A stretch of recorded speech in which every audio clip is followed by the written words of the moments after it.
ہمارے یہاں سے ایک جناب انگلینڈ گئے اور وہاں سے ایک میم کو بیاہ کر شادی کر کے گھر لے آئے. چونکہ روایتی گھر سے تھے، خاندانی گھر سے تھے. اب جو روایتی گھر ہوتے ہیں چاہے وہ کسی بھی مذہب کے ہوں، ان کو اپنا کلچر بڑا پیارا ہوتا ہے. جب بیاہ کر میم کو وہ لے آئے، چونکہ وہ مسلم گھر سے تھے، اب لوگوں نے، رشتہ داروں نے دور دور سے سفر کیا اس میم کو دیکھنے کے لیے. حالانکہ گھر میں اس کے والد صاحب ناراض تھے کہ بھی کون ہے، مسلمان بھی ہے یا نہیں. اس نے کہا کہ نہیں، کلمہ پڑھا ہوا ہے.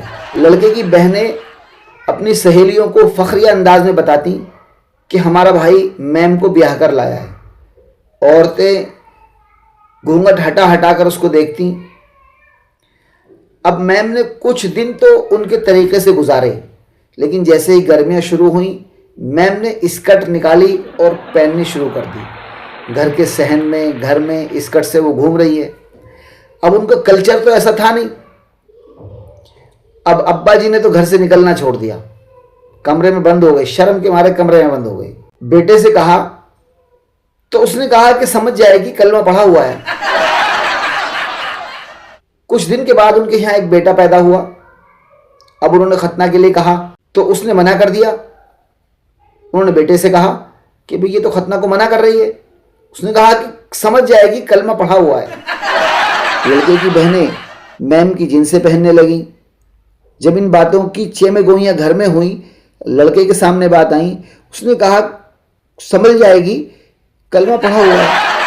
تو دوستو، اس واقعے سے آپ کو کیا سمجھ آیا کہ اگر گھر کے ماحول کو سدھارنا ہو یا بگاڑنا ہو تو آپ ایک اپنے کلچر کے خلاف ایک عورت اپنے گھر میں لے آئیے جو آپ کی روایت کے خلاف کام کرتی ہو، جو آپ کے مذہب کے خلاف کام کرتی ہو. وہ ایک عورت آپ کے پورے گھر کے نظام کو، پورے گھر کی تہذیب کو، پورے گھر کے ادب کو ختم کر دے گی. اس لیے ہمارے لیے ضروری ہے کہ ہم اپنی روایت کا احترام کریں، اپنے مذہب کا احترام کریں اور مضبوطی کے ساتھ اپنی زندگی میں اس کو داخل کرنے کی کوشش کریں. اپنی عادتوں میں اپنے مذہبی روایات کو شامل کریں. اپنے بزرگوں کے ان کاموں کو اپنی زندگی میں شامل کریں جن کو کرتے کرتے وہ اس دنیا سے گئے ہیں.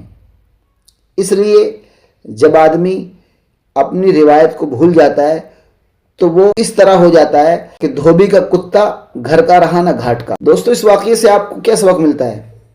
کمنٹس کریے، لائک کریے. چینل پر نئے ہیں تو سبسکرائب کریے. اللہ آپ کو سلامت رکھے. السلام علیکم ورحمۃ اللہ وبرکاتہ.